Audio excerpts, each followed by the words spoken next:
ಒಂದು ಸಿದ್ಧಾಂತವನ್ನ ಇವರೇ ಹುಟ್ಟಾಕ್ತಾರೆ, ಅದನ್ನ ಬಲವಾಗಿ ಪ್ರತಿಪಾದಿಸಬಲ್ಲಂತ ತೀವ್ರಗಾಮಿಗಳನ್ನ ತಯಾರು ಮಾಡ್ತಾರೆ. ನನ್ನ ದೇಶದ ದೊಡ್ಡ ದೊಡ್ಡ ಶ್ರೀಮಂತರು ಕೂಡ ಹಾರ್ವರ್ಡ್ ಯೂನಿವರ್ಸಿಟಿಗೆ ಹಣ ಕೊಟ್ಟು ಈ ಕೆಲಸವನ್ನು ನನ್ನ ದೇಶದಲ್ಲಿ ಮಾಡಿ ಅಂತ ಕೇಳ್ಕೊಳ್ತಾರೆ. ಯಾವ ಈ ದೇಶದ ಪ್ರಧಾನಮಂತ್ರಿ ನರೇಂದ್ರ ಮೋದಿಯ ಕುರಿತಂತೆ ಮಾತನಾಡ್ತಾ ನರೇಂದ್ರ ಮೋದಿ ನ್ಯಾಷನಲಿಸ್ಟ್, ಇಂಥ ನ್ಯಾಷನಲಿಸ್ಟ್ ಗಳನ್ನ ಕೆಳಗಿಳಿಸೋದು ನನ್ನ ಗುರಿ, ಇದಕ್ಕೋಸ್ಕರ $1 ಬಿಲಿಯನ್ ಎತ್ತಿರ್ತೀನಿ ಅಂತ ಹೇಳ್ತಾನೋ, ಆ ಜಾರ್ಜ್ ಸೋರೋಸ್ ಅಜೀಂ ಪ್ರೇಮ್ಜಿ ಯೂನಿವರ್ಸಿಟಿಗೆ ಒಂದು ಬಾಟ ಮಾಡಿ ಹೋಗ್ತಾನೆ. ಅಜೀಂ ಪ್ರೇಮ್ಜಿ ಯೂನಿವರ್ಸಿಟಿಯ ಲೆಕ್ಚರರ್ಗಳು ಸಿಐಎ ವಿರುದ್ಧದ ಪ್ರೊಟೆಸ್ಟ್ ಆದಾಗ ಶಾಹೀನ್ ಬಾಗ್ ನಲ್ಲಿ ಅದರ ಬೆಂಬಲಕ್ಕೆ ಅಂತ ಆರ್ಟಿಕಲ್ ಬರೀತಾರೆ. ಈ NGOಗಳಿಗೆ ಫಂಡ್ಸ್ ಬೇಕು. ಈ ಫಂಡ್ ಅನ್ನು ಯಾರು ಕೊಡ್ತಾರೆ ಅಂದ್ರೆ ಫಿಲಾಂಥ್ರಪಿಸ್ಟ್ ಆರ್ಗನೈಸೇಷನ್ಗಳು ಫಂಡ್ ಮಾಡ್ತವೆ. ಒಂದು ರಾಷ್ಟ್ರ ತನ್ನ ಬಜೆಟ್ಟಿನ ದುಡ್ಡನ್ನ ಮತ್ತೊಂದು ರಾಷ್ಟ್ರದ NGO ಕೊಡುತ್ತೆ. ಅದರ ಉದ್ದೇಶ ಏನಿರಬಹುದು, ಹೇಗಿರಬಹುದು ಅಂತ ಅಂದಾಜು ಮಾಡ್ಕೊಳ್ಳಿ. ಫೋರ್ಡ್ ಫೌಂಡೇಶನ್ ನ ಹಣವನ್ನ ಈಕೆ ಯಾವ್ದಕ್ಕೆ ಬಳಸ್ಕೊಂಡಿದ್ಲು ಗೊತ್ತಾ? ಬಲ್ಕ್ SMS ಅನ್ನ ತೆಗೆದುಕೊಂಡು ಆ SMS ನ ಮೂಲಕ ಆಂಟಿ ಇಂಡಿಯಾ ಪ್ರಾಪಗಂಡಾ ಮಾಡ್ಲಿಕ್ಕೆ ಬಳಸ್ಕೊಂಡಿದ್ದು. The Hindus for human rights ನಲ್ಲಿ ಅದರ ಅಡ್ವೈಸರಿ ಬೋರ್ಡ್ ಅಲ್ಲಿ ಯಾರ್ಯಾರಿದ್ದಾರೆ ಅಂತ ಕೇಳಿದ್ರೆ ಬಹುತೇಕರು ಕ್ರಿಶ್ಚಿಯನ್ರು ಮತ್ತು ಮುಸ್ಲಿಮ್ಸ್.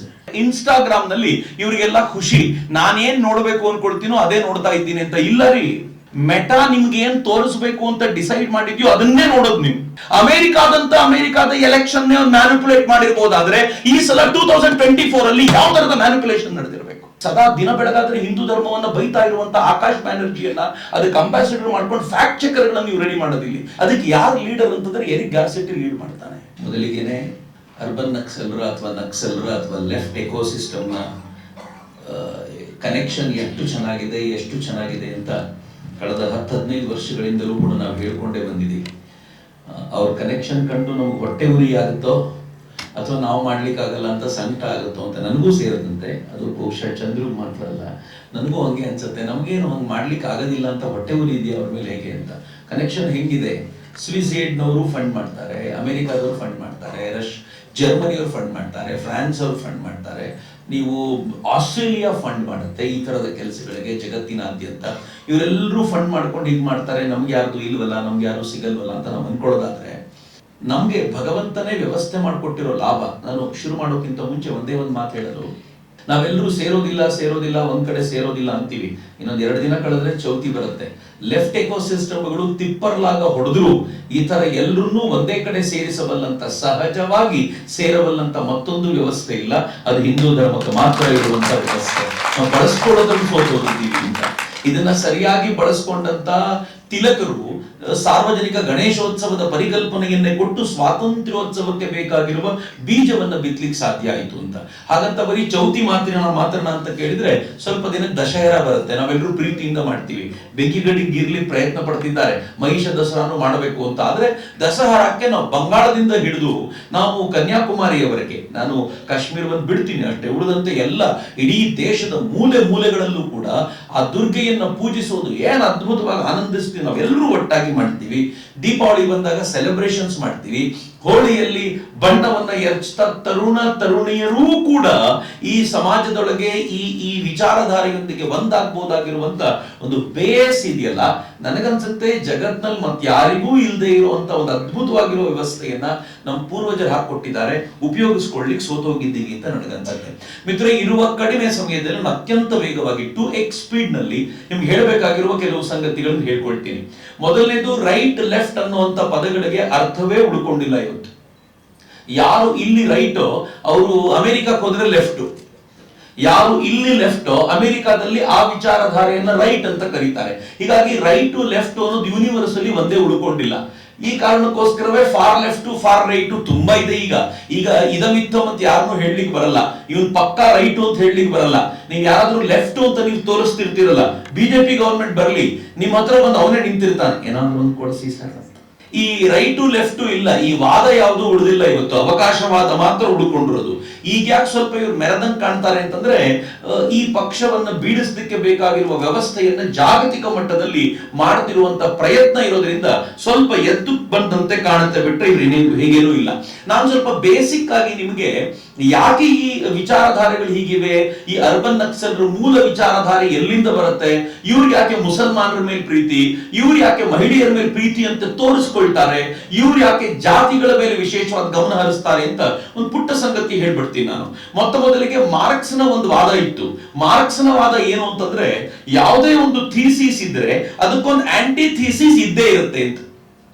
ನೀವೊಂದು ಸ್ಥಾಪಿತವಾಗಿರುವಂತಹ ಸತ್ಯ ಯಾವ್ದಾದ್ರೂ ಹೇಳಿ, ಉದಾಹರಣೆಗೆ ದೇವರನ್ನು ಕಾಣಲಿಕ್ಕೆ ಇಂಥದ್ದೊಂದು ಮಾರ್ಗ ಇದೆ ಅಂತ ಹೇಳಿ, ಮಾರ್ಕ್ಸ್ನ ಪ್ರಕಾರ ಈ ಥೀಸಿಸ್ಗೆ ಒಂದು ಆಂಟಿ ಥೀಸಿಸ್ ಇರಲೇಬೇಕು, ಇಲ್ಲ ಇದು ಮಾರ್ಗವಲ್ಲ ಅಂತ ಹೇಳುವಂತ ಮತ್ತೊಂದು ಧೋರಣೆ ಇರಲೇಬೇಕು ಅಂತ ಮಾರ್ಕ್ಸ್ನ ವಾದ. ಈ ಧೋರಣೆ ಇದ್ದಾಗ ಈ ಧೋರಣೆ ಮತ್ತು ಮೂಲ ಧೋರಣೆ ಮತ್ತು ವಿರೋಧಿ ಧೋರಣೆಗಳ ನಡುವೆ ಕಿತ್ತಾಟ ಶುರುವಾಗಿ ಹೊಸದೊಂದು ಸಿದ್ಧಾಂತ ಉಂಟುಕೊಳ್ಳುತ್ತೆ. ಅದು ಸಿಂಥಸಿಸ್ ಆಗಿ ಬರುವಂತ ಸಿದ್ಧಾಂತ ಅನ್ನೋದು ಮಾರ್ಕ್ಸ್ನ ಸಿದ್ಧಾಂತ. ಅವನು ಹಂಗೆ ಮಾಡಿದ್ದು, ಒಬ್ಬ ಯಾರಾದ್ರೂ ಶ್ರೀಮಂತ ಇದ್ದಾನೆ ಅಂತಂದ್ರೆ ಅವನಿಂದ ಶೋಷಣೆಗೊಳಗಾದ ಬಡವ ಇರಲೇಬೇಕು ಅಂತ ಆಂಟಿಥೀಸಿಸ್. ಹಿಂಗಾಗಿ ಈ ಬಡವ, ಈ ಕಾರ್ಮಿಕ ಅನ್ನೋನು ಶ್ರೀಮಂತನ ವಿರುದ್ಧ ಹೋರಾಟ ಮಾಡಬೇಕು, ಗಲಾಟೆ ಮಾಡಬೇಕು. ಇವರಿಬ್ಬರ ಗಲಾಟೆಗಳಿಂದಾಗಿ ಹೊಸದೊಂದು ಸಿದ್ಧಾಂತ ಬರುತ್ತೆ, ಅದು ನಮ್ಗೆ ರಾಷ್ಟ್ರವನ್ನ ಕಟ್ಟಲಿಕ್ಕೆ ಅನುಕೂಲ ಮಾಡಿಕೊಡುತ್ತೆ ಅಂತ ಒಂದು ಸಿದ್ಧಾಂತ. ಆದ್ರೆ ಕಾಲಕ್ರಮದಲ್ಲಿ ಈ ಸಿದ್ಧಾಂತ ಫೇಲ್ಯೂರ್ ಆಯ್ತು. ಸ್ವಲ್ಪ ರಷ್ಯಾದಲ್ಲಿ ಯಶಸ್ಸನ್ನ ಕಾಣ್ತು ಬಿಟ್ರೆ ಜಗತ್ತಿನ ಯಾವ ಮೂಲೆಯಲ್ಲೂ ಕೂಡ ಈ ಮಾರ್ಕ್ಸ್ ಸಿದ್ಧಾಂತಕ್ಕೆ ಲೆಫ್ಟ್ ಐಡಿಯಾಲಜಿ ಅಂತ ಏನಿವತ್ತು ನಾವು ಕರೆಯುವಂತ ಪ್ರಯತ್ನ ಮಾಡ್ತೀವಿ ಅದಕ್ಕೆ ಬೇಕಾಗಿರುವಂತ ಬೆಂಬಲ ಏನು ಸಿಗಲಿಲ್ಲ.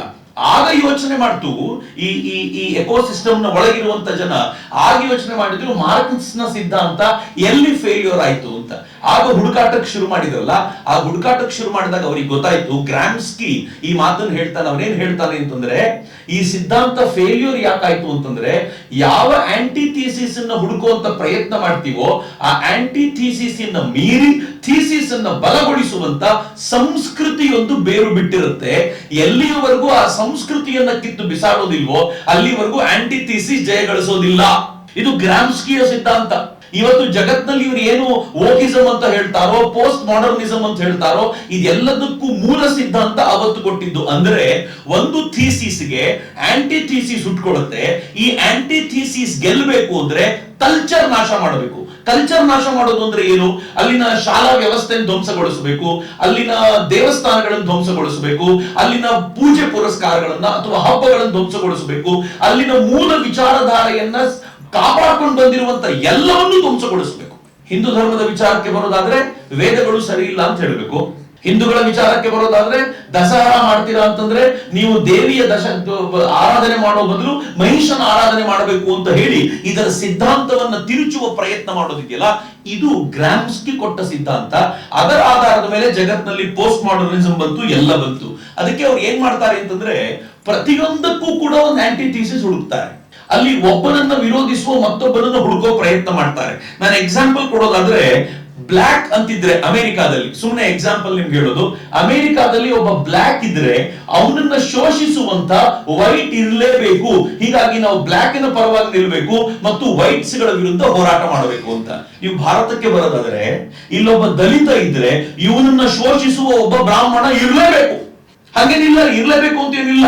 ಆದ್ರೆ ಅವರ ಸಿದ್ಧಾಂತದ ಪ್ರಕಾರ ಒಬ್ಬ ದಲಿತ ಇದ್ರೆ ಶೋಷಿಸುವ ಬ್ರಾಹ್ಮಣ ಇರ್ಲೇಬೇಕು. ನೆಕ್ಸ್ಟ್, ಒಬ್ಬ ಹೆಂಡತಿ ಅಂತಿದ್ರೆ, ಚೆನ್ನಾಗಿದೆ ಇದು, ಒಬ್ಬ ಹೆಂಡತಿ ಅಂತಿದ್ರೆ ಶೋಷಿಸುವ ಗಂಡ ಒಬ್ಬ ಇರ್ಲೇಬೇಕು. ಹೆಂಡತಿ ಗಂಡನನ್ನ ಶೋಷಣೆ ಮಾಡುವ ಪ್ರಕ್ರಿಯೆ ಇಲ್ಲವೇ ಇಲ್ಲ. ಆದ್ರೆ ಹೆಂಡತಿ ಅಂತಿದ್ರೆ ಶೋಷಣೆ ಮಾಡುವ ಗಂಡ ಇರಬೇಕು. ಹೆಣ್ಣು ಅಂತಿದ್ರೆ ಶೋಷಿಸುವ ಗಂಡು ಇರ್ಲೇಬೇಕು. ಅಂಡ್ ನೆಕ್ಸ್ಟ್ ಇಂಟ್ರೆಸ್ಟಿಂಗ್, ಮಕ್ಕಳು ಅಂತಿದ್ರೆ ಶೋಷಿಸುವ ಅಪ್ಪ ಅಮ್ಮ ಇರಬೇಕು. ಈ ಥೀಸಿಸ್ ನ ಥಾಟ್ ಹೋಗೋದೇ ಹಂಗೆ. ಹಿಂಗಾಗಿ ಮುಸಲ್ಮಾನ ಅಂತಿದ್ರೆ ಶೋಷಿಸುವ ಹಿಂದೂ ಇರಲೇಬೇಕು. ನಮ್ಗೆ ಎಲ್ಲ ಕಡೆಯಲ್ಲೂ ಇರೋ, ನನಗೆ ಯಾವಾಗ್ಲೂ ಅನ್ನಿಸ್ತಿತ್ತು, ಯಾಕೆ ಇವರಿಗೆ ಮುಸಲ್ಮಾನ ಮೇಲೆ ಇಷ್ಟು ಪ್ರೀತಿ ಇದೆ ಅಂತ. ಇದರ ಉದ್ದೇಶ ಇಷ್ಟೇ, ಒಟ್ಟಾರೆ ಒಬ್ಬ ವ್ಯಕ್ತಿ ಹಿಡ್ಕೋಬೇಕು, ಅವನನ್ನ ಶೋಷಿಸುವ ಯಾರಂತೂ ಗುರುತಿಸಿ ಅವನನ್ನ ಭಡಕಾಯಿಸಿ ಎತ್ತಿ ಕಟ್ಟಿ ಕಿತ್ತಾಟ ಶುರುಗೊಳಿಸಬೇಕು. ಸಿಂಥಸಿಸ್ ನ ನಂತರ ಏನು ಸಿದ್ಧಾಂತ ಬರುತ್ತೋ ಅದನ್ನ ಎಲ್ಲರೂ ಆಚರಿಸುವಂತೆ ಮಾಡಬೇಕು ಅಂತ ಪ್ರಯತ್ನ. ಅಲ್ಟಿಮೇಟ್ಲಿ ತಮ್ಮ ಗುರಿಯನ್ನ ಸಾಧಿಸಿಕೊಳ್ಳಿಕ್ಕೆ ಮಾಡುವಂತ ಪ್ರಯತ್ನ. ಒಂದೇ ಒಂದು ಉದ್ದೇಶ ಅವ್ರದ್ದೇನು ಅಂದ್ರೆ, ಇಡೀ ಜಗತ್ತನ್ನ ಕದನ ಭೂಮಿ ಮಾಡಬೇಕು ಅಂತ. ಮಿತ್ರರಿಗೆ ಗೊತ್ತಿರ್ಲಿ, ಇವತ್ ನಾನು ನೀವು ಇಲ್ಲಿ ಸೇರ್ಕೊಂಡು ಏನ್ ಮಾಡ್ತಿದೀವೋ ಈ ಗಲಾಟೆ ಬರೀ ನಮ್ಮದು ಮಾತ್ರ ಅಂತ ತಿಳ್ಕೊಳ್ಬೇಡಿ. ಅಮೆರಿಕಾದಲ್ಲೂ ಈ ಗಲಾಟೆಯನ್ನ ಕ್ರಿಶ್ಚಿಯನ್ರು ಮಾಡ್ತಿದ್ದಾರೆ.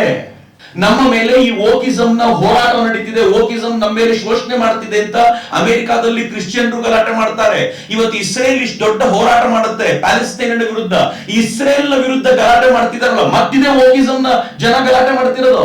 ಅವ್ರು ಬರೀ ಹಿಂದೂಗಳ ವಿರುದ್ಧ ಅಂತಲ್ಲ, ಜಗತ್ತಿನಲ್ಲಿ ಎಲ್ಲೆಲ್ಲಿ ಈ ಶೋಷಣೆಯ ಚಿಂತನೆ ಬರುತ್ತೋ, ಚಿಂತನೆ ಅಂತ ಅವ್ರು ಹುಡುಕ್ತಾರೋ ಅಲ್ಲೆಲ್ಲವೂ ಕೂಡ ಎದುರು ನಿಲ್ಲೋ ಪ್ರಯತ್ನ ಮಾಡ್ತಾರೆ. ಆದ್ರೆ ಅವರಿಗನ್ಸಿದೆ ಎಲ್ಲರನ್ನೂ ಸೋಲಿಸೋದು ಸುಲಭ, ಆದ್ರೆ ಹಿಂದೂಗಳನ್ನ ಸೋಲಿಸೋದು ಸ್ವಲ್ಪ ಕಷ್ಟ ಇದೆ ಅಂತ ಇತ್ತೀಚೆಗೆ ಸ್ವಲ್ಪ ಗಟ್ಟಿ ದನಿಯಲ್ಲಿ ಇದಕ್ಕೆ ಬೇಕಾಗಿರುವಂತ ಒಂದು ಫೈನಲ್ ಬ್ಲೋ ಕೊಡಬೇಕು ಅಂತ ಪ್ರಯತ್ನ ಮಾಡ್ತಿರೋದ್ರಿಂದ ನಾವು ಇದನ್ನ ಗಂಭೀರವಾಗಿ ಕಾಣ್ತಾ ಇದ್ದೀವಿ. ಒಂದನೇದು. ಇನ್ ಎರಡನೇದು, ಕಳೆದ 10 ವರ್ಷಗಳಲ್ಲಿ ಇವರು ಏನೇನು ಪ್ರಯತ್ನ ಮಾಡಿದ್ರೋ ಅದನ್ನೆಲ್ಲ ಮೀರಿ ಹಿಂದುತ್ವದ ಕಡೆಗೆ ಭಾರತ ಟಿಲ್ಟ್ ಆಗ್ತಾ ಇರುವಂತ, ತರುಣ ಪೀಳಿಗೆಯನ್ನ ಆ ಕಡೆ ಎಳ್ಕೊಂಡು ಹೋಗ್ತಿರುವಂತ ದೃಶ್ಯ ಕಾಣ್ತಿದೆಯಲ್ಲ, ಅದನ್ನ ಸಹಿಸಿಕೊಳ್ಳಿಕ್ಕಾಗದೆ ಈಗ ಅತ್ಯಂತ ವೇಗವಾಗಿ ಅವರು ತಮ್ಮ ಈ ಪ್ರಯತ್ನವನ್ನ ಮಾಡ್ತಾ ಇದ್ದಾರೆ ಅಂತ ನನ್ಗನ್ಸೋದು. ಈ ಪ್ರಯತ್ನದ ಹಾದಿ ಹೆಂಗಿರುತ್ತೆ ಅಂತಂದ್ರೆ, ನಾನಿವತ್ತು ನಗರ ನಕ್ಸಲರ ಕಾರ್ಯವೈಖರಿ ಮಾತಾಡ್ಲಿಕ್ಕೆ ಇಚ್ಛೆ ಪಡ್ತೀನಿ. ಅಂದ್ರೆ ಡೀಪ್ ಸ್ಟೇಟ್ ಬರುತ್ತೆ, ಎಲ್ಲವೂ ಬರುತ್ತೆ. ಹೇಗೆ ಕೆಲಸ ಮಾಡ್ತಾರೆ ಅಂತಂದ್ರೆ, ಒಂದು ಸಿದ್ಧಾಂತವನ್ನ ಇವರೇ ಹುಟ್ಟಾಕ್ತಾರೆ. ಇರಬೇಕು ಅಂತಿಲ್ಲ, ಒಂದು ಸಿದ್ಧಾಂತವನ್ನು ಹುಟ್ಟಾಕ್ತಾರೆ. ಉದಾಹರಣೆಗೆ ದಲಿತರ ವಿಚಾರವಾಗಿ ಒಂದು ಸಿದ್ಧಾಂತ ಅಂತ ಹೇಳಿ, ಆ ದಲಿತರ ಕುರಿತಂತೆ ಇವರೇ ಹುಟ್ಟಾಕ್ತಾರೆ. ಹೊಸ ಹೊಸ ವಿಚಾರಧಾರೆಗಳನ್ನು ಹುಟ್ಟಾಕ್ತಾರೆ, ಅದನ್ನ ಒಂದಷ್ಟು ಜನಕ್ಕೆ ಕೊಡ್ತಾರೆ. ಅದನ್ನ ಏನ್ ಮಾಡ್ತಾರೆ ಅಂತಂದ್ರೆ, ಆ ಸಿದ್ಧಾಂತವನ್ನ ತಯಾರು ಮಾಡಿಕೊಂಡು ಅದನ್ನ ಬಲವಾಗಿ ಪ್ರತಿಪಾದಿಸಬಲ್ಲಂತ ತೀವ್ರಗಾಮಿಗಳನ್ನ ತಯಾರು ಮಾಡ್ತಾರೆ. ಇದು ಎರಡನೇ ಹಂತ. ಇದು ಯಾವುದು ನಮ್ ಕಣ್ಣಿಗೆ ಕಾಣೋದಿಲ್ಲ, ಸೈಲೆಂಟ್ ಆಗಿ ನಡೆಯುವಂತ ಸಂಗತಿ. ಮೊದಲು ಒಂದು ಸಿದ್ಧಾಂತವನ್ನು ಹುಟ್ಟಾಕೋದು, ಅದನ್ನ ಬಲವಾಗಿ ಪ್ರತಿಪಾದಿಸಬಲ್ಲಂತ ತೀವ್ರಗಾಮಿಗಳನ್ನು ಹುಟ್ಟಾಕೋದು. ಮೂರನೇದು, ಈ ತೀವ್ರಗಾಮಿಗಳಿಗೆ ಒಂದು ಟೂಲ್ ಕಿಟ್ ರೆಡಿ ಮಾಡ್ಕೊಡೋದು. ನೀವು ಯಾವತ್ತೇ ಏನೇನ್ ಮಾಡ್ಬೇಕು, ನಿಮ್ಗೆ ಯಾರ್ಯಾರು ನಿಮ್ಗೆ ಸಪೋರ್ಟ್ ಮಾಡ್ತಾರೆ, ನಿಮ್ಗೆ ಏನ್ ಬರಬೇಕು ಅನ್ನೋ ಟೂಲ್ ಕಿಟ್ ರೆಡಿ ಮಾಡ್ಕೊಡೋದು. ನಾಲ್ಕನೇದು, ಈ ಸಿದ್ಧಾಂತದಲ್ಲಿ ಬಲಿಪಶುಗಳು ಯಾರು ಅಂತ ಗುರುತಿಸೋದು, ಅವರಿಗೆ ಹೆಚ್ಚಿನ ದನಿ ಕೊಡುವಂತ ಪ್ರಯತ್ನ ಮಾಡೋದು. ಇನ್ನು ಐದನೇದು, ಈ ಆಕ್ಟಿವಿಸ್ಟ್ಗಳನ್ನ ತಯಾರು ಮಾಡಿ ಅವರು ಬೀದಿಯಲ್ಲಿ ನಿಂತುಕೊಂಡು ಹೋರಾಟ ಮಾಡೋದಕ್ಕೆ ಬೇಕಾಗಿರೋ ವ್ಯವಸ್ಥೆ ಮಾಡೋದು, ಆ ಆಕ್ಟಿವಿಸ್ಟ್ಗಳಿಗೆ ಸಿಕ್ಕಾಪಟ್ಟೆ ಪ್ರಚಾರ ಕೊಡೋದು. ಯಾವತ್ತಾದ್ರೂ ಚಂದ್ರು ಮೊಗೇರ್ ಅವರ ಫೋಟೋನ ನೀವು ಪ್ರಜಾವಾಣಿ ಥರದ ಪತ್ರಿಕೆಗಳಲ್ಲಿ ನೋಡಿದ್ದೀರಾ? ಸಿಗಲ್ಲ. ಆದ್ರೆ ಆ ತರದ ಪತ್ರಿಕೆಗಳು, ನಾನು ಪ್ರಜಾವಾಣಿ ಅಂತ ಹೇಳೋದಲ್ಲ, ಅನೇಕ ಪತ್ರಿಕೆಗಳು ಏನ್ ಮಾಡ್ತವೆ, ಹೋರಾಟ ಅಂದ್ರೆ ಯಾರು ಅಂದ್ರೆ 25 ಜನ ಈ ಲೆಫ್ಟಿಸ್ಟ್ಗಳು ನಿಂತುಕೊಂಡು ಹೋರಾಟ ಮಾಡ್ತಿದ್ರೆ ಅವ್ರ ಫೋಟೋ ದೊಡ್ಡದಾಗಿ ಬರುತ್ತೆ. ಯಾಕೆಂದ್ರೆ ಇದು ವ್ಯವಸ್ಥೆಯ ಒಂದು ಭಾಗ. ಆ ಆಕ್ಟಿವಿಸ್ಟ್ಗಳನ್ನ ಪ್ರಚಾರ ಮಾಡಬೇಕು, ಆಕ್ಟಿವಿಸ್ಟ್ಗಳನ್ನ ಕೊಡಬೇಕು ಅಂತ. ನಿಮ್ಗೆ ಆಶ್ಚರ್ಯದ ಸಂಗತಿ ಹೇಳ್ತೀನಿ, ಶಾಹೀನ್ ಬಾಗ್ ಪ್ರೊಟೆಸ್ಟ್ ಆಯ್ತು. ಎಷ್ಟು ಜನಕ್ಕೆ ನೆನಪಿದೆಯೋ ಇಲ್ವೋ ಗೊತ್ತಿಲ್ಲ. ಹಿಂದುವಿಗೆ ಭಗವಂತ ಕೊಟ್ಟಿರುವ ವರ ಮತ್ತು ಶಾಪ ಮರೆವು ನಮಗೆ ಬಹಳ ಬೇಗ ಮರ್ತೋಗುತ್ತೆ. ಇದ್ದಿದ್ದ ದಿನ ಜೋಶಲ್ಲಿ ಇರ್ತೀವಿ ನಾವು, ಆಮೇಲೆ ಒಂದು ತಿಂಗಳು ಕಳೆದ್ಮೇಲೆ ಮರ್ದೇ ಹೋಗಿರುತ್ತೆ ಆ ಇಶ್ಯೂ. ಆ ಶಾಹೀನ್ ಬಾಗ್ ಪ್ರತಿಭಟನೆ ನಡೆದಾಗ ಸುಮಾರು 3-3.5 ತಿಂಗಳ ಪ್ರತಿಭಟನೆಯಲ್ಲಿ ಟೈಮ್ ಅನ್ನೋ ಮ್ಯಾಗಝೀನು, ಇಂಟರ್ನ್ಯಾಷನಲಿ ರಿನೌಂಡ್ ಮ್ಯಾಗಝೀನು, ಆ ಮ್ಯಾಗಝೀನ್ ಅಲ್ಲಿ ಜಗತ್ತನ್ನ ಪ್ರಭಾವಿಸಬಲ್ಲ 100 ಮಹಿಳೆಯರನ್ನ ಪಟ್ಟಿ ಮಾಡಲಾಯಿತು. ಜಗತ್ತನ್ನ ಪ್ರಭಾವಿಸಬಲ್ಲ ಮಹಿಳೆಯರು. ಆ ಪ್ರಭಾವಿಸಬಲ್ಲ ಮಹಿಳೆಯರಲ್ಲಿ ಒಬ್ಬ ಮಹಿಳೆ ಯಾರು ಗೊತ್ತಾ?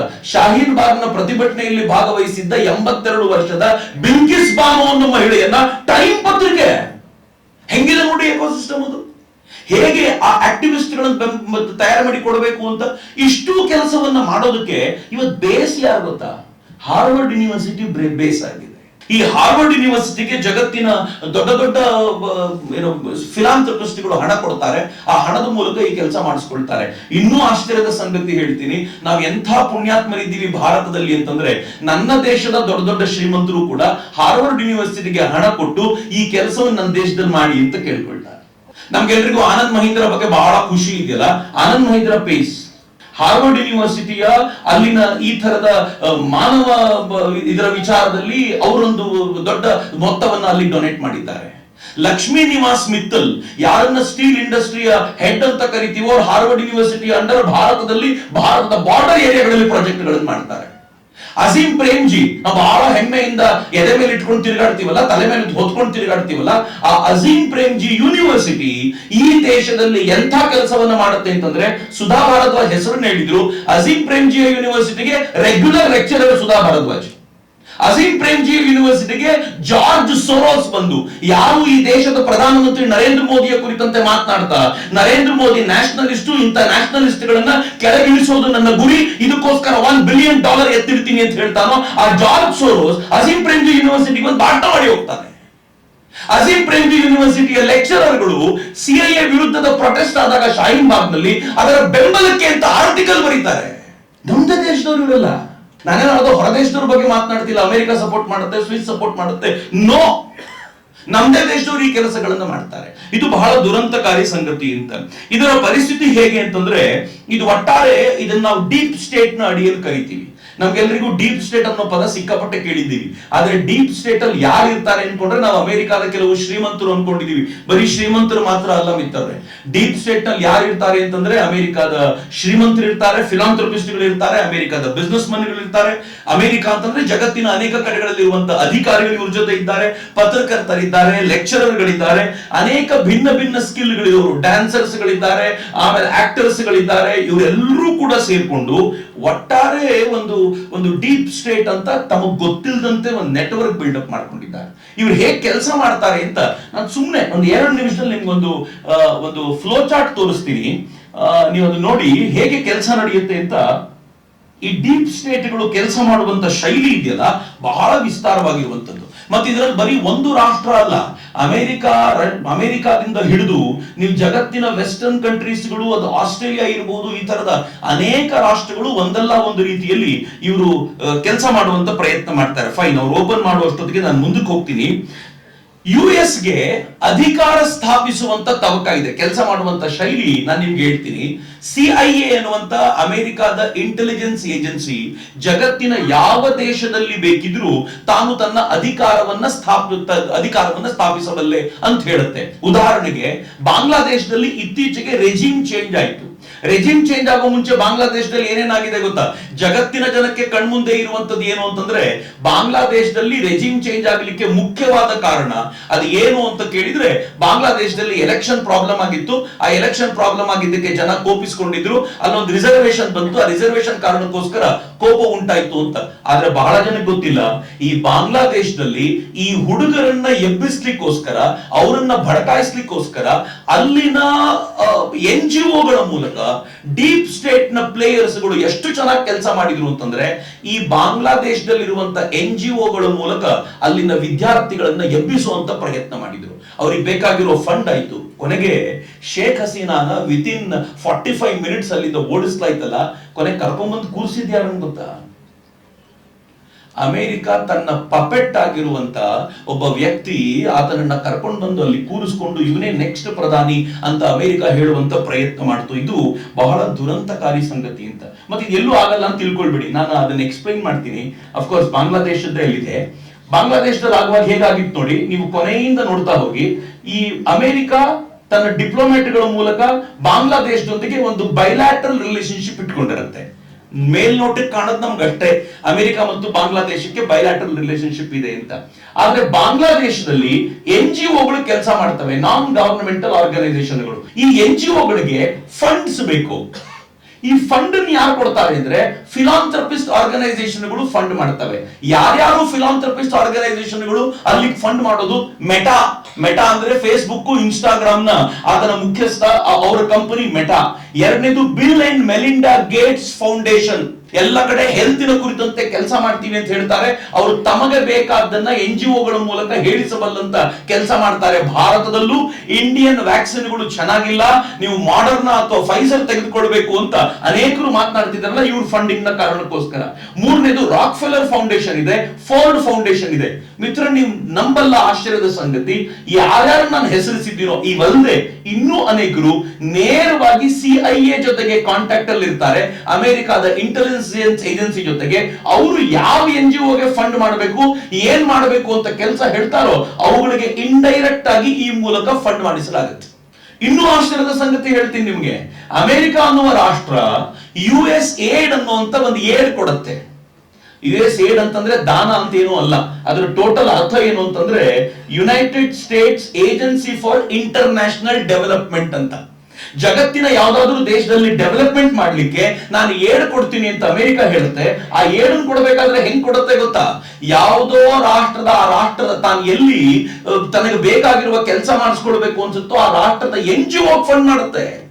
ಆ NGOಗಳ ಮೂಲಕ ಕೆಲಸ ಮಾಡುತ್ತೆ. ಒಂದು ರಾಷ್ಟ್ರ ತನ್ನ ಬಜೆಟ್ಟಿನ ದುಡ್ಡನ್ನ ಮತ್ತೊಂದು ರಾಷ್ಟ್ರದ NGO ಕೊಡುತ್ತೆ, ಸಾಲದ ರೂಪದಲ್ಲಿ ರಾಷ್ಟ್ರ ಕೊಡೋದಲ್ಲ. NGO ಕೊಡುತ್ತೆ ಅಂತಂದ್ರೆ ಅದರ ಉದ್ದೇಶ ಏನಿರಬಹುದು, ಹೇಗಿರಬಹುದು ಅಂತ ಅಂದಾಜು ಮಾಡ್ಕೊಳ್ಳಿ. ಬರೀ ಈ USAID ಅಷ್ಟೇ ಅಲ್ಲ, US ತನಗೆ ಬೇಕಾಗಿರುವಂತ ಡಿಪ್ಲೊಮ್ಯಾಟ್ಗಳನ್ನ ಆ ರಾಷ್ಟ್ರಕ್ಕೆ ಹಾಕಿ ತನಗೆ ಬೇಕಾಗಿರೋ ಕೆಲಸ ಮಾಡಿಸ್ಕೊಳ್ಳುತ್ತೆ. ನಾನು ಇದನ್ನು ಭಾರತದ ಉದ್ದೇಶದಲ್ಲಿ ಹೇಳೋದಾದ್ರೆ, ಭಾರತದಲ್ಲಿ NGOಗಳಿವೆ. ನಾನು ಬಹಳ NGOಗಳನ್ನೇನು ಹೇಳಲಿಕ್ಕೆ ಪ್ರಯತ್ನ ಪಡಲ್ಲ. ಸಬರಂಗ್ ಅಂತ ಒಂದು NGO ಕೇಳಿದ್ದಿರ್ಬೋದು ನೀವು. ಅಥವಾ ನಮ್ಗೆ ಮರೆತು ಹೋಗಿದ್ದಿರ್ಬೋದು. ಇದರ ಹೆಡ್ ಯಾರು ಅಂತಂದ್ರೆ, ಯಾರದ್ದಿದೆ NGO ಅಂತಂದ್ರೆ ತೀಸ್ತಾ ಸೆತಲ್ವಾಡ್. ತೀಸ್ತಾ ಸೆತಲ್ವಾಡ್ ಗೊತ್ತಾ? ಬಹಳ ಜನರಿಗೆ ಗೊತ್ತಿಲ್ಲ ಅಂತ. ನಾನು ಯಾಕೆ ಇದನ್ನ ಕೇಳ್ತಿದ್ದೀನಿ ಪ್ರಶ್ನೆ ಅಂತಂದ್ರೆ, ಹಿಂದೂಗಳಿಗಿರುವಂತ ವರದಾನ ಅಂತ. ತೀಸ್ತಾ ಸೆತಲ್ವಾಡ್ನೆಲ್ಲ ಮರೆಯೋದಂಗಿಲ್ಲ ರೀ. ತೀಸ್ತಾ ಸೆತಲ್ವಾಡ್ ಎಂತವಳು ಅಂತಂದ್ರೆ 2002 ರೈಟ್ಸ್ ಏನಾಗಿತ್ತು ಗುಜರಾತ್ ನಲ್ಲಿ, ಆ ರೈಟ್ಸ್ ಗೆ ನರೇಂದ್ರ ಮೋದಿ ಕಾರಣ ಅಂತ ಅನೇಕ ವರ್ಷಗಳ ಕಾಲ ಕೋರ್ಟ್ ನಲ್ಲಿ ಹೋರಾಟ ಮಾಡಿದ ಹೆಣ್ಣು ಮಗಳಾಕೆ. ಆ ಹೋರಾಟ ಎಂದು ಫೇಕ್ ಹೋರಾಟ, ಎಷ್ಟು ಹೋರಾಟ ಮಾಡಿದ್ರು ನರೇಂದ್ರ ಮೋದಿ ಅವರಿಗೆ ಸ್ವತಃ ಆನಂತರ ಸುಪ್ರೀಂ ಕೋರ್ಟ್ ನ ಸ್ಪೆಷಲ್ ಇನ್ವೆಸ್ಟಿಗೇಷನ್ ಟೀಮ್ ಏನಿತ್ತು ಅವರು ಇವರಿಗೆ ಕ್ಲೀನ್ ಚಿಟ್ ಕೊಟ್ಟರು. ಆ ಕ್ಲೀನ್ ಚಿಟ್ ಕೊಟ್ಟ ನಂತರವೂ ಕೂಡ ಇವತ್ತಿಗೂ ನರೇಂದ್ರ ಮೋದಿ ಅವರ ಇದರ ಮೇಲೆ ಗೂಬೆ ಕೂರಿಸ್ತಾರೆ. ಆದ್ರೆ ನರೇಂದ್ರ ಮೋದಿ ಅವರ ಸರ್ಕಾರ ಬಂದ ನಂತರ ಅವರು ತೀಸ್ತಾ ಸೆತಲ್ವಾಡ್ಲ ಈ ಅವಳ NGO ಕುರಿತಂತೆ NGO ಮೇಲೆ ಒಂದ್ ಸ್ವಲ್ಪ ಇನ್ವೆಸ್ಟಿಗೇಷನ್ ಶುರು ಮಾಡಿದ್ಮೇಲೆ ಗೊತ್ತಾಯ್ತು, ಈ ತೀಸ್ತಾ ಸೆತಲ್ವಾಡ್ಗೆ ವಿದೇಶದಿಂದ ಫಂಡ್ ಬರ್ತಿತ್ತು FCRA ಅಡಿಯಲ್ಲಿ. ಆ FCRA ಅಡಿಯಲ್ಲಿ ಬರ್ತಿದ್ದ ಫಂಡ್ ಈಕೆ ಏನ್ ಮಾಡ್ತಿದ್ಲು ಗೊತ್ತಾ? ಈಕೆ ಸ್ಯಾಲರಿ ಅಂತ ಕೊಡ್ತಿದ್ಲು. ಎಡಿಟರ್ಗೆ ಸ್ಯಾಲರಿ, ಸಬ್ ಎಡಿಟರ್ಗೆ ಸ್ಯಾಲರಿ, ಕೋ ಎಡಿಟರ್ಗೆ ಸ್ಯಾಲರಿ, ಆಮೇಲೆ ಆಫೀಸ್ ಬಾಯ್ಗೆ ಸ್ಯಾಲರಿ. ಯಾರಿದು?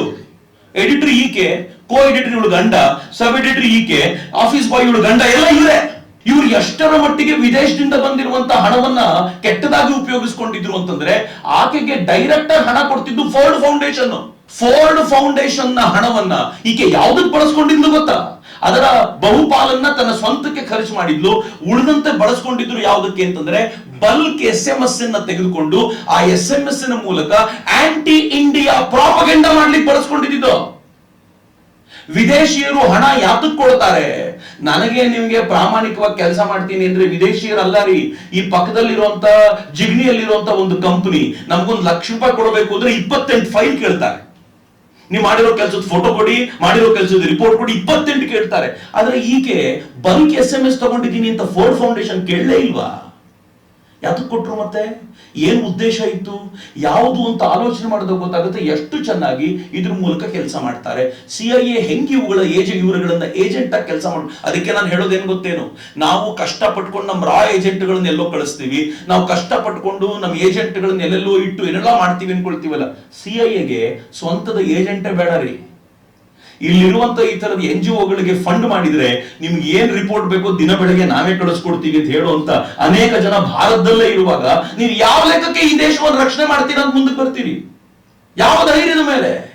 ನಾನು ಅದಕ್ಕೆ ಮೊನ್ನೆ ಹೇಳ್ತಿದ್ದೆ, ಇನ್ನೂ ಮಲಗಿದ್ರೆ ಭಾರತ ಹೇಳೋದು ಬಹಳ ಕಷ್ಟಪ್ಪ, ನೀವು ಹೇಳುವಾಗ ಇರೋದಿಲ್ಲ ಈ ಭಾರತ ಅಂತ. ಎಷ್ಟು ದಿನ ಅಂತ ನಿದ್ದೆ ಮಾಡೋದು ಅಂತ. ಮಿತ್ರ, USAID ಭಾರತಕ್ಕೆ ಡೈರೆಕ್ಟ್ ಈ ತರದ NGOಗಳಿಗೆ ಸಪೋರ್ಟ್ ಮಾಡುತ್ತೆ.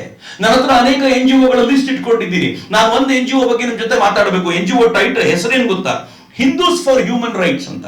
ಕೇಳಲಿಕ್ಕೆ ಎಷ್ಟು ಚೆನ್ನಾಗಿದೆ, ಹಿಂದೂಸ್ ಫಾರ್ ಹ್ಯೂಮನ್ ರೈಟ್ಸ್ ಅಂತ ಹೆಸರು ಚೆನ್ನಾಗಿದೆ. ಅದರ ಹೆಡ್ ಯಾರು ಅಂತಂದ್ರೆ ಸುನಿತಾ ವಿಶ್ವನಾಥ್ ಅಂತ ಆಕೆ ಹೆಸರು.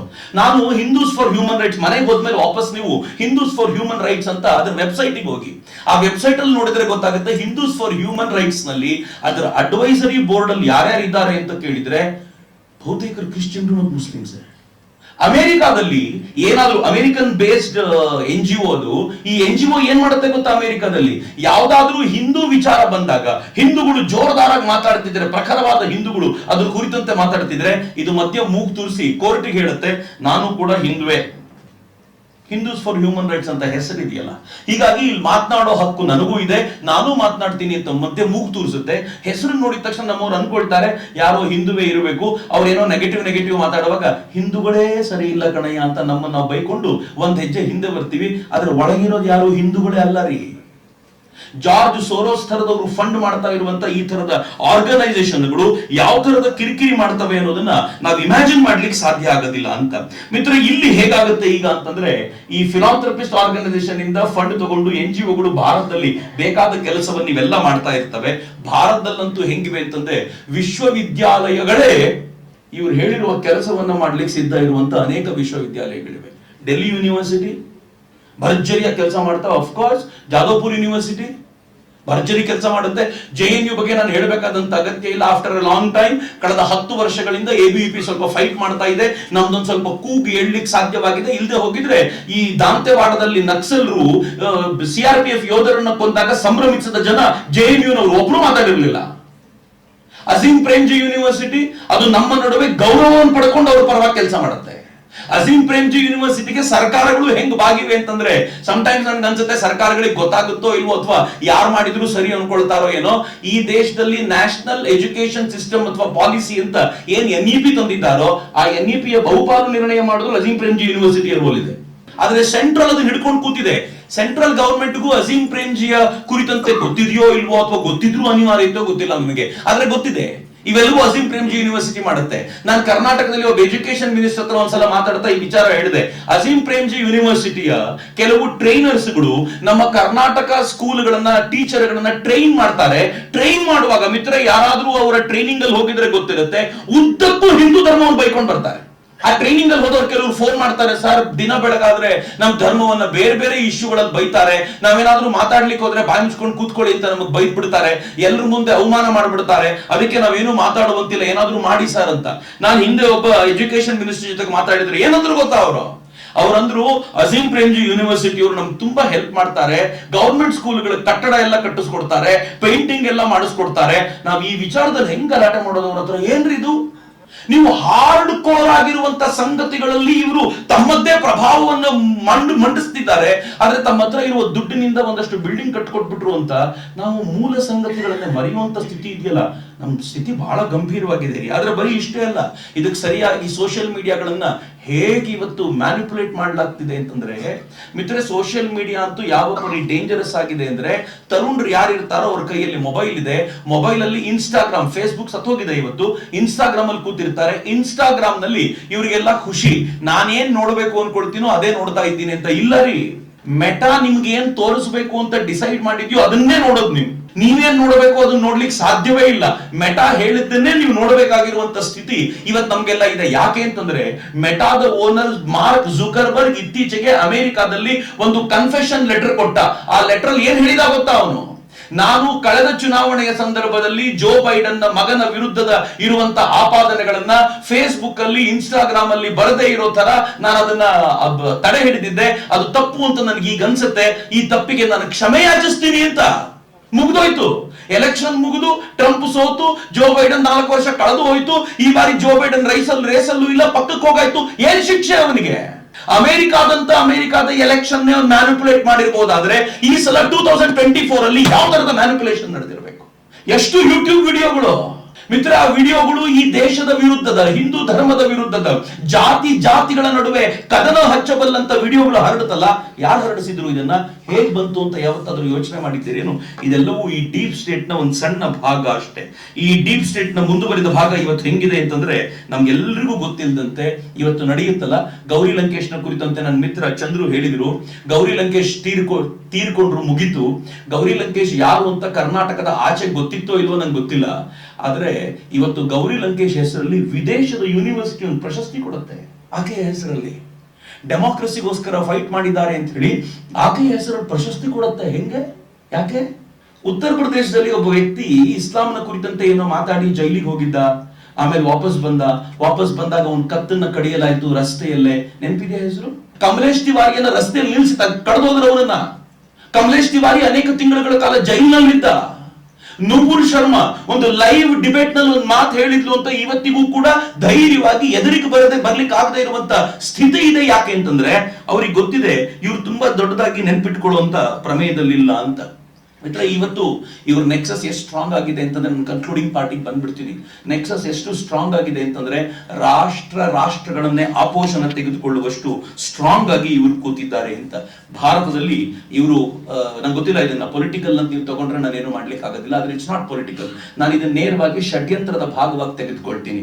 ಅವ್ರಿಗೊಂದು ನಿರ್ಣಯ ಗೊತ್ತಿತ್ತು, ಅವರಿಗೆ ನರೇಂದ್ರ ಮೋದಿ ಈ ಸಲ ಸೋಲ್ತಾರೆ, ಸೋತ್ಮೇಲೆ ಪೂರ್ಣ ಅಧಿಕಾರವನ್ನು ತೆಗೆದುಕೊಂಡು ಬಿಡಬಹುದು ಅಂತ ಅವರು ಇನ್ನಿಲ್ಲದಂತ ಪ್ರಯಾಸವನ್ನ ಮಾಡಿ ವರ್ಕ್ ಮಾಡಿದ್ರು. ನಾನು ಇತ್ತೀಚೆಗೆ ಒಂದು ರಿಪೋರ್ಟ್ ನೋಡ್ತಿದ್ದೆ, 240 ಸೀಟುಗಳಲ್ಲಿ ಇವರೆಲ್ಲರೂ ಕುಳಿತುಕೊಂಡು ಯಾರ್ಯಾರನ್ನ ಒಂದು ಮಾಡಿ ಒಬ್ಬನೇ ಕ್ಯಾಂಡಿಡೇಟ್ ನಿಲ್ಲಿಸಬೇಕು ಅಂತ ಪ್ರಯತ್ನ ಪಟ್ಟಿದ್ರು ಅಂತ.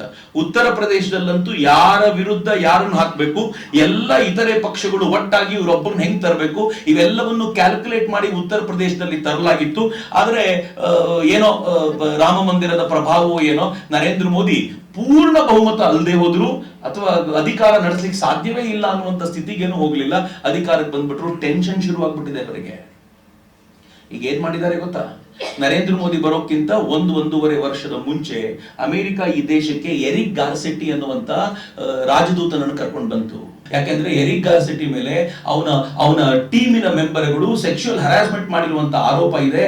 ಭಾರತದಂತ ರಾಷ್ಟ್ರಕ್ಕೆ ಕಳಿಸ್ಬೇಕಾದ್ರೆ ಒಬ್ಬ ಒಳ್ಳೆ ವ್ಯಕ್ತಿನ ಕಳಿಸ್ಬೇಕು, ಈ ತರದವನಲ್ಲ ಅಂತ ಹಠ ಹಿಡಿದು ಕೂತಿದ್ರು. ಎಲ್ಲ ಡೀಪ್ ಸ್ಟೇಟ್ ನ ಪ್ಲೇಯರ್ಸ್ಗಳು ಸುಮಾರು 6-8 ತಿಂಗಳ ಕಾಲ ಲಾಬಿ ಮಾಡಿ ಅಲ್ಲಿನ ಪತ್ರಿಕೆಗಳಲ್ಲಿ ಬರೆಸಿ, ಅಲ್ಲಿನ ಎಲ್ಲ ಸೆನೆಟರ್ಗಳನ್ನ ಮಾತನಾಡಿಸಿ ಮತ್ತೆ ಹೇಳಿ ಫೈನಲಿ 13-8 ವೋಟ್ ನಲ್ಲಿ ಅವನನ್ನು ಗೆಲ್ಲಿಸಿ ಭಾರತಕ್ಕೆ ಕಳಿಸ್ಕೊಟ್ರು. ಅವನು 1-1.5 ವರ್ಷದ ಹಿಂದೆ ಭಾರತಕ್ಕೆ ಬರಬೇಕಾದ್ರೆ ಮೊದಲು ಹೇಳಿದ್ದೇನು ಗೊತ್ತೇನು? ನಾನು ಭಾರತದಲ್ಲಿ ಯಾರ್ಯಾರು ಹ್ಯೂಮನ್ ರೈಟ್ಸ್ ನ ಪರವಾಗಿ ಹೋರಾಟ ಮಾಡ್ತಾ ಇದ್ದಾರೋ ಅವ್ರನ್ನೆಲ್ಲ ಭೇಟಿ ಮಾಡ್ತೀನಿ ಅಂತ ಹೇಳಿಯೇ ಬಂದ. ಅವನು ಭಾರತಕ್ಕೆ ಬರುವಾಗ ಏನ್ ಹೇಳಿ ಬಂದ ಗೊತ್ತೇನು? CIA ನನಗೆ ಇಷ್ಟ ಇಲ್ಲ, ನಾನು ಭಾರತದಲ್ಲಿ ಹೋದ್ಮೇಲೆ ಮಾತಾಡ್ತೀನಿ. ಇವನ್ ಯಾವನ್ರಿ? ಇವನ್ ಯಾರು ಹೇಳಕ್ ಇದನ್ನ? ಆದ್ರೆ ಅಮೆರಿಕಾದ ಆ ಧೋರಣೆ ಹೆಂಗಿತ್ತು ನೋಡಿ. ಅವನು ಭಾರತಕ್ಕೆ ಬಂದ ನಂತರ ಏನ್ ಮಾಡಿದ ಗೊತ್ತಾ? ಎಲ್ಲ ಭಾರತದಲ್ಲಿ ಯಾರ್ಯಾರು ಈ ದೇಶದ ವಿರುದ್ಧದ ಮಾತುಗಳನ್ನ ಆಡ್ತಾರೋ, ಮೋದಿಯ ವಿರುದ್ಧ ಮಾತಾಡ್ತಾರೋ, ಹಿಂದೂ ಧರ್ಮದ ವಿರುದ್ಧ ಮಾತಾಡ್ತಾರೋ ಅಂತವ್ರನ್ನೆಲ್ಲ ಕರೆದು ಬೇರೆ ಕೆಲಸ ಕೊಟ್ಟ. ಆಕಾಶ್ ಬ್ಯಾನರ್ಜಿ ಅಂತ ಅವನನ್ನು ಕರ್ಕೊಂಡು ಬಂದು ಅಮೆರಿಕ ಸರ್ಕಾರ ಒಂದು 2 ಕೋಟಿ ರೂಪಾಯಿನ ಅಥವಾ $2 ಲಕ್ಷ ಅಂತಂದ್ರೆ ಸರಿಯಾಗ್ಬೋದು, $2 ಲಕ್ಷ ಗ್ರಾಂಟ್ ಅನ್ನು ಕೊಟ್ಟು ಏನ್ ಹೇಳಿದೆ ಗೊತ್ತಾ? ಭಾರತದಲ್ಲಿ ಫ್ಯಾಕ್ಟ್ ಚೆಕರ್ಗಳನ್ನ ನಾವು ತಯಾರು ಮಾಡ್ಲಿಕ್ಕೋಸ್ಕರ ಈ ದುಡ್ಡನ್ನು ಬಳಸ್ಕೊಳ್ಬೇಕು ಅಂತ. ಅದಕ್ಕೆ ಯಾರು ಅಂಬಾಸಿಡರು? ಯಾರಂದ್ರೆ ಆಕಾಶ್ ಬ್ಯಾನರ್ಜಿ. ಸದಾ ದಿನ ಬೆಳಗಾದ್ರೆ ಹಿಂದೂ ಧರ್ಮವನ್ನ ಬೈತಾ ಇರುವಂತ ಆಕಾಶ್ ಬ್ಯಾನರ್ಜಿಯನ್ನ ಅದಕ್ಕೆ ಅಂಬಾಸಿಡರ್ ಮಾಡ್ಕೊಂಡು ಫ್ಯಾಕ್ಟ್ ಚೆಕರ್ಗಳನ್ನ ನೀವು ರೆಡಿ ಮಾಡೋದಿಲ್ಲ. ಯಾರು ಫ್ಯಾಕ್ಟ್ ಚೆಕರ್ಗಳು? ನಾಳೆ ಏನಾದ್ರೂ ಹಿಂದೂ ಜನಜಾಗೃತಿ ಸಮಿತಿ ಹೇಳಿದ್ರೆ ಇವರು ಹೇಳಿರುವಂತ ಫ್ಯಾಕ್ಟ್ ಚೆಕರ್ಗಳು ಬಂದು ಅವ್ರು ಹೇಳ್ತಾರೆ ಇದ್ರಲ್ಲಿ ಸುಳ್ಳಿದೆ, ಇದ್ರಲ್ಲಿ ಮೋಸ ಇದೆ ಅಂತ.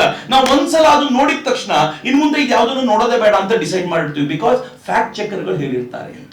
ಅದನ್ನ ಯಾರು ತಯಾರು ಮಾಡೋದು? ಅಮೆರಿಕ ಸರ್ಕಾರ ಭಾರತದಲ್ಲಿ ತಯಾರು ಮಾಡ್ತಿರೋದು. ಅದಕ್ಕೆ ಯಾರು ಲೀಡರ್ ಅಂತಂದ್ರೆ ಎರಿಕ್ ಗಾರ್ಸೆಟ್ಟಿ ಲೀಡ್ ಮಾಡ್ತಾನೆ. RJ ಸಾಯಮ ಅಂತ ಕರೆದು ಅವ್ರು ಒಂದು ಪ್ರೋಗ್ರಾಮ್ ಮಾಡ್ತಾರೆ. ಅವಳು ಹೆಣ್ಣು ಮಕ್ಕಳ ನಡುವೆ ಹೀರೋಗಳು ಅಂತ. ಯಾರು RJ ಸಾಯಮ? ಅವಳು ತಬ್ಲಿಗಿ ಜಮಾತ್ನವರು ಈ ಕರೋನಾ ಟೈಮ್ ನಲ್ಲಿ ಎಲ್ಲಂದ್ರೆ ತಿರುಗಾಡ್ತಾ ಅವ್ರು ಪೂರ್ತಿ ಹ್ಯಾವಕ್ ಕ್ರಿಯೇಟ್ ಮಾಡಿದಾಗ ಅವ್ರು ಮಾಡಿದ್ ಸರಿ ಅಂತ ಹೇಳಿದ RJ ಸಾಯಮನ್ ಸಪೋರ್ಟ್ ಮಾಡ್ತಾರೆ. ಮಿತ್ರ, ನಾವು ತುಂಬಾ ಡೀಪ್ ಸ್ಟೇಟ್ ಅವರಾದ್ರೆ ಡೀಪ್ ವರೀಸ್ ನಲ್ಲಿ ನಾವಿದ್ದೀವಿ ಅಂತ. ಆದ್ರೆ ಎಂಥ ಒಳ್ಳೆ ನಿದ್ದೆಯಲ್ಲಿ ಇದ್ದೀವಿ ಅಂತಂದ್ರೆ ಏನಾಗಲ್ಲ ಬಿಡಿ ಅಂತ. ನಂಗೆ ಕೆಲವೊಂದ್ಸಲ ನನ್ನ ಧರ್ಮದ ಕೆಲವೊಂದು ಒಪ್ಪಿಕೊಂಡ ಸಿದ್ಧಾಂತಗಳ ಬಗ್ಗೆ ಕೆಲವೊಂದ್ಸಲ ಬೇಜಾರು ಅನ್ಸುತ್ತೆ. ಪುನರ್ಜನ್ಮ ಅಂತ ಒಂದಿದೆಯಲ್ಲ, ನೋಡ್ಕೊಳ್ಳೋಣ ಬಿಡು, ಇನ್ನೊಂದು ಜನ್ಮ ನೋಡಿದ್ರೆ ಆಯ್ತು ಅಂತ. ಆಮೇಲೆ ಎರಡನೇದೊಂದಿದೆ, ಅವ್ನು ಮಾಡಿರೋ ಪಾಪ ಅವನನ್ನು ಬಿಡಲ್ಲ. ಆಯ್ತಪ್ಪ, ಅವ್ನು ಮಾಡಿರೋ ಪಾಪ ಅವ್ನು ಸತ್ತ ಮೇಲೆ ಬಿಡದೆ ಬದುಕಿದಾಗ ನಮ್ಮೆಲ್ಲರನ್ನೂ ಬದುಕ್ಲಿಕ್ಕೆ ಆಗದಿರೋ ತರ ಮಾಡೋಗಿರ್ತಾನಲ್ಲ, ಸುಮ್ಮನಿರೋದೇನು? ಮೂರನೇದು, ಯಾರಿಗೂ ತೊಂದರೆ. ಅಹಿಂಸಾ ಪರಮೋ ಧರ್ಮ, ಕರೆಕ್ಟಪ್ಪ, ಅಹಿಂಸಾ ಪರಮೋ ಧರ್ಮ. ಆದ್ರೆ ನೀನ್ ಯಾವ ಕೃಷ್ಣನನ್ನ ಆರಾಧಿಸ್ತೀಯೋ ಅವನ ಅಹಿಂಸಾ ಪರಮೋ ಧರ್ಮ ಅಂತ ಶಿಶುಪಾಲ ಬೈದದಿನೆಲ್ಲ ಕೇಳ್ಕೊಂಡಿರ್ಲಿಲ್ಲ. 100 ತಪ್ಪು ಮಾಡೋವರೆಗೂ ಕಾಯ್ತೀನಿ, ಆಮೇಲೆ ಚಕ್ರ ಬಿಡ್ತೀನಿ ಅಂತ ಬಿಟ್ಟ ಶಿಶುಪಾಲನ ತಲೆ ತುಂಡರಿಸ್ಬಿಟ್ಟು ಬಿಸಾಕಿದ. ಮುಂಡದಿಂದ ರುಂಡವನ್ನ ಬೇರೆ ಮಾಡಿ ಬಿಸಾಕಿದ. ಬೇರೆ ಮಾಡಿದ ಕೃಷ್ಣ ನಮ್ಮ ಆರಾಧ್ಯ ದೈವ. ಎಲ್ಲಿಗೆ ಹೋಯ್ತು ಆ ಕ್ಷಾತ್ರ ತೇಜ? ಕೊನೆಯ ಪಕ್ಷ ಇದನ್ನ ಸಮಾಜಕ್ಕೆ ಮುಟ್ಟಿಸುವಂತ ಆಲೋಚನೆಯೂ ನಮ್ಗಿಲ್ಲ ಅಂತಂದಾಗ ಬಹಳ ದುಃಖದಾಯಕ ಸಂಗತಿ ಅಂತ ಅನ್ಸುತ್ತೆ ಮಿತ್ರರೆ. ನನಗೆ ಅರ್ಬನ್ ನಕ್ಸಲರು ನೋಡಿದಾಗ ಸತ್ಯ ಅವರೆಲ್ಲರೂ ಒಟ್ಟಾಗಿದ್ದಾರೆ ಅಂತ ಬೇಜಾರಾಗಲ್ಲ. ಬಟ್ ಈ ಒಟ್ಟುತನ ನಮ್ಮಲ್ಲಿ ಯಾಕೆ ಕಂಡು ಬರಲ್ಲ? ನಾವ್ಯಾಕೆ ನಮ್ಮ ತರುಣರನ್ನ ಜೊತೆಲಿ ಕರ್ಕೊಂಡ್ ಬರ್ಲಿಕ್ಕೆ ಆಗೋದಿಲ್ಲ? ನಾವ್ಯಾಕೆ ಈ ತರುಣರನ್ನ ಜೋಡಿಸ್ಕೊಂಡು ಈ ಸಮರ್ಥವಾಗಿರುವಂತ ಹಿಂದೂ ರಾಷ್ಟ್ರದ ನಿರ್ಮಾಣಕ್ಕೋಸ್ಕರ ಜೊತೆಯಾಗ್ಲಿಕ್ಕೆ ಆಗೋದಿಲ್ಲ ಅಂತ ತುಂಬಾ ಅನ್ಸತ್ತೆ. ಅವ್ರು ಒಟ್ಟಾಗಿರೋ ಪ್ರಶ್ನೆ ಒಂದಾದ್ರೆ ನಾವು ಒಟ್ಟಾಗಬೇಕಾಗಿರುವಂತ ಅಗತ್ಯದ ಕುರಿತಂತೆ ಹೆಚ್ಚು ಗಮನ ವಹಿಸಬೇಕಾಗಿದೆ. ಅರ್ಬನ್ ನಕ್ಸಲರಿಗೆ ಜಗತ್ತಿನ ಎಲ್ಲಾ ರಾಷ್ಟ್ರಗಳು ಸುಲಭದ ತುತ್ತಾಗಿರ್ಬೋದು, ಆದ್ರೆ ಭಾರತ ಡೆಫಿನೆಟ್ಲಿ ಸುಲಭದ ತುತ್ತಲ್ಲ ಅವರಿಗೆ. ಯಾಕೆಂದ್ರೆ ಈ ದೇಶದಲ್ಲಿ ಹಿಂದಿನಿಂದಲೂ ನಡ್ಕೊಂಡು ಬಂದಿರುವಂತ ಕೆಲವು ಸಂಗತಿಗಳು ನಮ್ಗೆ ಗೊತ್ತಿಲ್ಲದೆ ಇರುವಂತೆ ಶಕ್ತಿಯನ್ನು ತುಂಬಿವೆ. ಆ ಶಕ್ತಿಯನ್ನ ಗುರುತಿಸಿಕೊಂಡ್ರೆ ನನ್ನನ್ಸುತ್ತೆ ಇವರನ್ನು ಎದುರಿಸೋದು ಬಹಳ ಸುಲಭ. ಎದುರಿಸೋಣ, ಜೊತೆಲಿ ಸೇರಿ ಎದುರಿಸೋಣ. ಇದೇನು ಮೊದಲನೇ ಹೋರಾಟ ಅಲ್ಲ ಈ ದೇಶ ಮಾಡ್ತಿರೋದು. ಈ ದೇಶದ ಮೇಲೆ ಮುಸಲ್ಮಾನರ ದಾಳಿ ಮೊದಲನೇ ಬಾರಿಗಾದಾಗ ಗಾಬರಿ ಆಗಿದ್ರಂತೆ ಈ ದೇಶದ ಜನ. ಅದು ಘೋರಿ ಗಜನಿಯರ ಕಾಲದಲ್ಲಿ ದಾಳಿ ಆಯ್ತಲ್ಲ, ಅವರೊಂಥರ ಮಿಡತೆಯ ಹಿಂಡುಗಳಂತೆ ಬರ್ತಿದ್ರು, ಬಿರ್ರಿ ಆಕ್ರಮಣ ಮಾಡ್ತಿದ್ರು, ಹೆಣ್ಮಕ್ಳನ್ನ ರೇಪ್ ಮಾಡ್ತಿದ್ರು, ಅವ್ರು ಇದ್ದಿದ್ದನ್ನೆಲ್ಲ ಕಿತ್ಕೊಂಡು ಹೋಗ್ತಿದ್ರು. ನಮ್ಗೆ ಆ ಥರದ ಆಕ್ರಮಣ ಗೊತ್ತೇ ಇಲ್ಲ. ನಾವು ಯುದ್ಧದಲ್ಲೂ ಕೂಡ ಶ್ರದ್ಧೆಯನ್ನ ಪಾಲಿಸ್ಕೊಂಡು ಬಂದಂತವ್ರು. ಹಿಂಗಾಗಿ ನಮ್ಮ ಮೊದಲು ಆಕ್ರಮಣ ಕಷ್ಟ ಆಯ್ತು, ಆಮೇಲೆ ಬಡದ್ವಿ ನಾವು ಸರಿಯಾಗಿ. ಕ್ರಿಶ್ಚಿಯನ್ರ ಆಕ್ರಮಣವೂ ಹಿಂಗೆ ಆಯ್ತು. ಬೌದ್ಧಿಕವಾದ ಸಮರವನ್ನ ಆರಂಭದಲ್ಲಿ ಎದುರಿಸಲಿಕ್ಕೆ ಆಗಲಿಲ್ಲ, ಆಮೇಲೆ ಬಡದ್ವಿ ಅವ್ರನ್ನ. ಅದೇ ಬೌದ್ಧಿಕ ಸಮರದಲ್ಲಿ ಎದುರಿಸಿ ಸೋಲಿಸ್ಲಿಕ್ಕೆ ನಮ್ಮ ಹತ್ರ ಸಾಧ್ಯ ಆಯ್ತು. ಈಗ 3ನೇ ಯುಗದ ಆಕ್ರಮಣ ಶುರುವಾಗಿದೆ. ಇದನ್ನ ನಾನು ಪ್ರಾಪಗೆಂಡಾ ವಾರ್ ಅಂತ ಕರಿತೀನಿ. ಈ ಪ್ರಾಪಗೆಂಡಾ ವಾರ್ ನಲ್ಲಿ ಆರಂಭದಲ್ಲಿ ಹೆದರಿಕೆ ಕಾಣಿಸ್ತಾ ಇದೆ, ಹೆಂಗಪ್ಪ ಎದುರಿಸೋದು ಅಂತ. ಬಟ್ ಡೆಫಿನೆಟ್ಲಿ ಅವರದ್ದೇ ಮಂತ್ರವನ್ನ ತಿರುಮಂತ್ರವಾಗಿಸಿ ಅವರಿಗೆ ಕೊಡುವ ಸಾಮರ್ಥ್ಯ ನಮಗಿದೆ. We will definitely win this war ಅಂತ ವಿಶ್ವಾಸ ಇದೆ. ನನ್ನ ಪ್ರೀತಿಯಿಂದ ಕರೆದಂತ ಜನಜಾಗೃತಿ ಸಮಿತಿಯವರಿಗೆ ಪ್ರೀತಿಯಿಂದ ಧನ್ಯವಾದಗಳನ್ನು ಸಮರ್ಪಿಸ್ತೀನಿ. ಎಲ್ರಿಗೂ ನಮಸ್ಕಾರ. ವಂದೇ ಮಾತರಂ. ಜೈ ಹಿಂದ್.